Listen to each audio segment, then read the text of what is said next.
When the Minnesota Vikings drafted fifth-round wide receiver KJ Osborn out of the just the U being the U, baby. A lot of Vikings fans, perhaps myself included, were like, there were some more high-profile, quote, NFL-ready wide receivers still available on the list, many who fell even past the fifth round, sixth, seventh round. And they're like, all right, so what's the plan? I mean, Osborn obviously is a great return guy. That's going to be his job to start. And whatever you get from him as a wide receiver is just gravy on top of the mashed potatoes, right? But now, after the first full week in pads, number 17 is making a name for himself. KJ Osborn is really starting to step up and represent, working primarily with the twos. I think that he's starting to climb up the hierarchy of the Vikings wide receiver group. So we were wrong. Maybe we were wrong about KJ Osborn. And I love it where I feel like number 17, just everyone has a soft place in their heart for a shorter wide receiver who wears number 17. Because, of course, we got Greg Lewis. He was the first one. Then, of course, the legendary Jarius Wright.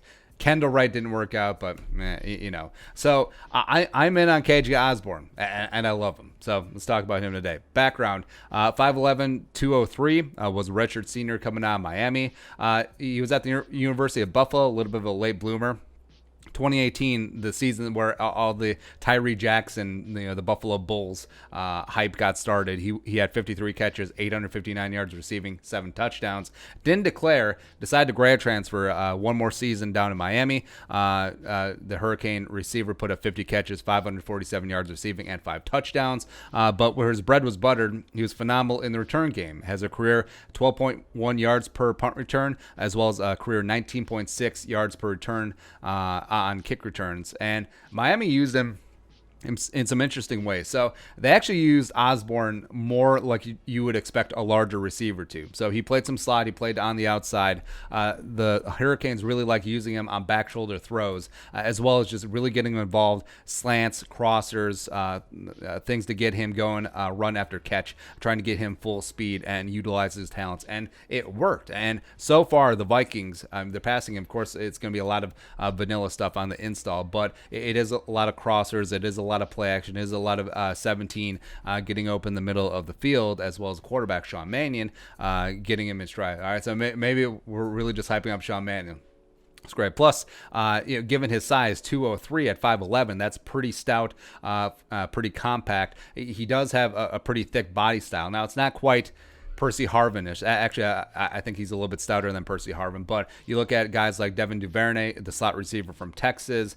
He's absolutely not scared to take a hit over the middle. He is fearless. And also, he does play a lot bigger than his size. I think that's why Miami used him the way that he did. He's very solid in contested catch spots, and he just does not flinch. Like, for lack of a better term, like, he is not scared out there. And I think that's why he is impressing early. So even though the Vikings wide receiver group, it's pretty clearly still Thielen, Jefferson BC at 2-3. Either way, they're both going to be involved. Tajay Sharp is starting to finally rise up a little bit as a wide receiver 4. And then I think after that, it is wide open. I think Osborn will make the roster just because of his return prowess. But it's going to be in a mix between Alexander Hollins, as well as Chad Beebe for that 5th wide receiver spot. Like, will they carry 6 receivers? It's possible. Like, if Hollins or Beebe impress enough, maybe the Vikings carry 6. Maybe they carry 3 tight ends. Maybe they carry 3 running backs. Maybe Amir Abdullah is sent packing. Who really knows? But either way, I think Osborn, it's nice that he has a spot secured, because I think that if he wasn't a return guy, well, maybe the Vikings don't draft him, but also he certainly wouldn't have a leg up in this competition. I think Osborn, he's working with the first team punt return unit. I think that he's going to solidify that job. I don't know if they'll double dip with him as a kick returner as well. I think the Vikings really like Amir Abdullah there. But like we said, if they cut Abdullah to save a roster spot for an extra receiver, then I think you could see Osborn pulling double duty as the return guy. And also, that's the great thing about him, because we talked about in the draft process that we really liked a guy like Brandon Ayuk from Arizona State, who ended up with San Francisco, incidentally with the pick the Vikings traded out of number 25, because we liked him because he turned every reception into a punt return. And by that we mean open field runner, understands space, utilizes blocks well, and KJ Osborn is also that, where he's had so much good success as a punt returner. that he does translate that into his receiving game. So anytime that he gets a little bit of space, a little bit of opening, he potentially could break that one. And the Vikings, could obviously use an extra weapon in that dynamic. So, I mean, if you're telling me that KJ Osborn is going to get his foot in the door as a very solid punt returner, then learning the system, a couple years go by, all of a sudden, after Adam Jerome, Ezekiel Thielen retires. Well, Thielen doesn't retire. He just decides, I'm done. And then the Vikings wide receiver unit from top to bottom is you got Justin Jefferson, who's one of the best wide receivers in the league. You got BC Johnson, who's an amazing number 2 possession receiver. Then you got KJ Osborn. That's just the U being the U, baby. Being an explosive wide receiver 3 as well as the best punt returner in the league. Shoot.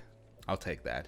But your thoughts, KJ Osborn, more than just a return man, let us know in the comment section below. Subscribe for daily Viking Stakes. Want to support that work, pull some of the Venmo. But until next time, Skull, production value.